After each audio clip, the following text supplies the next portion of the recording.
Welcome to Rabbi Son, hot takes on news, pop culture, and religion, hosted by Rabbi Patrick, that's me, and my son, Javon. Spiritual, irreverent, always fearless, produced by Darshan Yeshiva, and you get to see us today. Javon, how you doing? Fine. On camera looking a mess. The people wanted to see. It is what the people wanted to see, but you went from being fine to being fine. So I see that as like some kind of improvement, some kind of change over time. I guess. You guess. All right. So excited to have the new camera, have the new setup.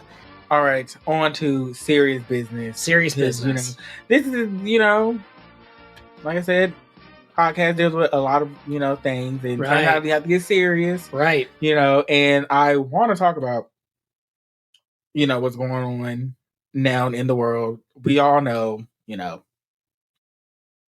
for those of us, well, I don't say those of us who don't know, because we all if you're listening to this podcast, Yeah. So, all that unfolded with, earlier in the year and prior year, unfolding of the protests on, campuses, students protesting, Israel's war in Gaza, et cetera, et cetera. And then, we're now with the fallout, from those different, seeing how different places handle this issue. But what I want to talk about is the NYU Law School. And so I'm going to read you the article from Above the Law. NYU Law wants students to sign away their right to protest. New York University Law School has taken a startling turn towards repressing students' protests on campus. According to reporting by The Intercept, 31 students at NYU Law who had previously protested the war in Gaza received notification they're, quote, persona non grata, or PGN, at the school, and are barred from using or accessing university facilities. The students participated in a sit-in on March 4th and April 29th outside the office of NYU President Linda Mills' office to boast. Honestly, can't say the name, but the library. In front of the office of the law school dean, the university has barred the students while their conduct is under investigation for failure to comply with public safety directive and disruptive behavior. Quote, the school's policies are vague and arbitrary enough to be wielded in any situation against any kind of speech the university looks down upon, particularly pro-Palestinian speech, end quote, said a law student who received a PGN notification. Quote, the school claims protests are banned in the library, which is conveniently where the main administrative offices, including the office of the president, are located, end quote. While at the protest, the students were handed flyers quoting from the failure to comply and disruptive conduct rules, according to photos reviewed by The Intercept. Quote, the school explicitly outlined sit-ins as permitted, said a second student, but as soon as they don't like a sit-in or protest happening, they tell people to stop. And when they don't, they then hand people policies of failure to comply with orders. So in essence, they are communicating that they can immediately make any protest they want a violation of the rules based on whether they are amendable to the content. Okay, the library sit-in, I'm not reading all that. Honestly, my head hurts. So, more of my point, I'm going to dissect the first part of the article first. Okay, now, we all know that, especially with these universities and how these protests have been going, that, and this is like previous protests too. Right. But they do be having these rules that are just general. And this is what anything, really, have these general rules that really aren't specific, specific enough to general rules that aren't specific. Yeah, general rules that aren't specific, and then it's it can be interpreted to anything. Sure, and then that's why it leaves this space of, what does this actually mean, and what does this actually go against the rule. Because then it's the rule is, okay, but like, you have to give people examples and like be very specific. Right. You would think in a law school they'd be good at that. Yeah, like for people who like job it is to like, know the law, review case law, you would think, their, laws and policies at the school would be right. Like point by point what you can and cannot do. Funny that, yeah. Yeah, but as far as this, I think this more so, regardless of this, protest, protesting Israel war in Gaza, right, or whatever the situation may be. I think that events like this highlights the need for universities to specify, and actually like sit back and take the time to be like, look, this is what you can and can't do, when and where you can't do it. Sure. And this is how you go about doing it. Yeah. So, yes, I want to take that to be a takeaway. Yeah. Besides all the hubbub around it, I'm more focused on, not the why they were protesting, but the university's rules, because then it seems like they said, that they could place it on anything that they don't like. Sure. And that could be regardless, like if it was like a BLM protest, that could have been like, oh, we don't like that, so we're gonna go this way. Right. It makes, you're saying on one hand that this group of students are uncomfortable, but then what happens to the other group of students? Sure. Like, in the world, you're gonna you always have to constant politicking. Right. You can't, everyone has rights, and you can't usurp someone else's rights to make someone else feel comfortable. Sure. So it's like you're in this, you have to find compromise somewhere. Yeah, that's not something that people believe in anymore. It's not, but that's how it is. Because then if you go against one side, it's making like, oh, you have a problem with people doing this, or you, and if you don't take it serious, oh, you're not taking it serious enough. So this group of people doesn't matter to you. This part of the student body doesn't matter to you, and then it's like this constant like, and then you're pulled in a place where it's like no matter what you do, but it's like the sticky situation. Yeah. Right. Well, that's the things that if I remember correctly, there are schools that have what they call free speech zones. And it's literally places where it's like, you can do anything you want, protest wise. Now you can't like harm people or whatever, but yeah, it's out of the way enough that people can go to class, go about their business, but still your voice can be heard. You don't have the right to interrupt a library. You barely have the right to breathe in a library. Although I have noticed libraries are louder than they used to be. Now that we don't really have books in libraries anymore, it's more like laptops and, like office equipment and stuff. But yeah, but that seems fair to me. It seems fair to say to students, like, you cannot protest inside a library. I mean, because that's fair, right? And but you can go protest outside. Yeah, protesting outside. Yeah, but like when you're on like main walkways, like say you have a main walkway. Yeah, be in the grass of that walkway. Right, exactly. Be on the walkway. Right. And as it comes to the library, personally, I mean, you're in school and people are coming to the library to like, study and stuff. Yeah. And like, honestly, if you're going to do a sit-in and you're just quietly sitting in and you're just not moving, I personally don't see a problem with that. As long as you're not being disruptive. Yeah. Like, if you just want to sit in. If you're preventing people from accessing resources, then you would have a problem. Is a chair a resource? I mean, I guess, but you can also like take those books and check them out and go. Go study anywhere. So so it's like, as long as you're not like interrupting like people, like I get you want to protest outside the dean's office, but what happened if someone like the dean has a meeting or are meeting with certain people? Like, I mean, there's only so much. You could go to the dean's private residence and protest on the other side of the street. Right. That's very much. That's easy depending on where the dean lives, I guess. Yeah, so like you could do that, but like just stay out the way enough, that policies like this can't be like, oh, we're gonna put you in this category. And then, honestly, I think it's like ridiculous. You really name kids like persona non grata? Yeah, that's kind of that's kind of like you can't touch them. Like they can't be it's kind of like.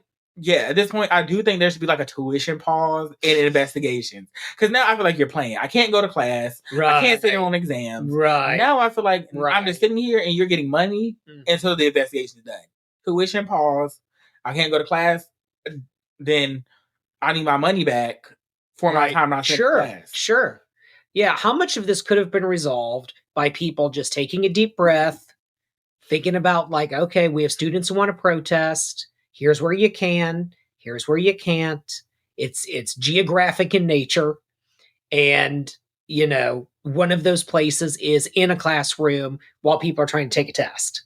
Like then we have a problem. Yeah, but you should specify. That's really easy to do. To be like, this at a law school. Yeah, this at is a law school. Can't protest, and this is where you can. Right. Like if you're in like the quad or something, that anybody can be in there. Yeah, you can protest there. But like in like main buildings, like where people are trying to like get to where they're going. Like you have the dean's office, you have the dean of student. You have so many things going on in a main building where like other kids, need to get to. I can stand out in front of my lawn and hold up any sign I want. I don't get to go into the middle of the street with that sign and interrupt the flow of traffic. Yeah. Yeah. And by the way, that doesn't gain you anything. Like you're not going to get something out of this, except for, and this is my only thing about protesters, this is like your thing about regardless of what they believe. I get so tired of protesters who they just want to be with their community of like-minded people and feel something. That drives me bananas because you're not actually accomplishing anything. It's more like cosplaying than it is like the sort of political guerrilla theater that sometimes you do need in order to educate people. And like, the thing about protests too is that like we have the internet now, and this is how we disseminate information about things. Sometimes it's true and sometimes it's not. That's a whole other problem. So this idea of if I don't like glue my hands to the floor of whatever, or I don't, chain myself to some, like, no, like, that's not going to get you what you want. What's really going to get you what you want is to run for public office, to start your own university, to like change institutions. That's what really does something. Change institutions. Yeah. So all these, everyone who's protesting, I assume is going to vote. So there you go. Yeah. There you go. You're a voting bloc. You could easily be like, okay, I like this candidate better. Right. We're gonna go stomp for this candidate. Right. We're gonna go knock on doors. Yeah, instead of you're taking the movement of a protest and just putting it into like a political campaign. Right. Into practical uses. Yeah, all those people who are going out there and marching could be those people that go and knock on doors. Going to say, here, this is why, I'm here with this person, and this is why, I think there would be a better candidate than the next person. Right. And just instead of using that, and just being like seen, you need to be heard. Right. Like instead of just, because sometimes I do feel like, okay, now, when there's a big protest and then like emotions are high, and then like you do have people who are in protest who really aren't there for that cause, but just want to be there to cause problems. And this, that's a problem that people are dealing with. And just any protest. Many of protests have been infiltrated by people who aren't really there for the issue. Recently, with like people on pro-Israel protests and anti-Israel protests, there are these nut jobs whose whole thing is they want to like cause trouble and then be viral. Like go viral. Then it's like narcissism. I'm not going to excuse anything from people, but I do know, like, once people are in a group and you see a couple people doing something, then, like, you feel encouraged to do something. Yeah. Should you know better? Yes. And, that goes, that speaks more about how much more you need to learn about yourself. And you need to learn, not to follow the leader. You do not be the sheep. You be the shepherd. And you get on out there. And for people who don't know, if you are around while someone's committing a crime, you can be charged with that crime. That's right. And as an accessory. Do not be going around. If you see someone doing something, you go opposite of that way. It doesn't matter who it is. It could be your mother. Legal advice. You go elsewhere. If your mother's throwing a brick through someone's house, you are down the street. I didn't hear nothing about it. I didn't see nothing about it. I don't know nothing about it. Yep. Do not be around people causing trouble, because then that goes on you, and then that could upend your whole life. Yep. Be smart. If you're going to go to protest, be smart. Don't be trying to get into physical altercations. Yep. Just... Yep. That's just walk away. For. Just walk away. Doesn't matter what the person committing the crime thinks about you as a result of you walking away. Just walk away from it. Exactly. Don't, when people are, if you're protesting if you're there for the, good of the cause, then you're not throwing stuff. Right. You're not vandalizing buildings. Right. You're not accosting people. You aren't, doing any of that. You are there for the cause and there for the people that, you're the voice for the people that you feel are voiceless.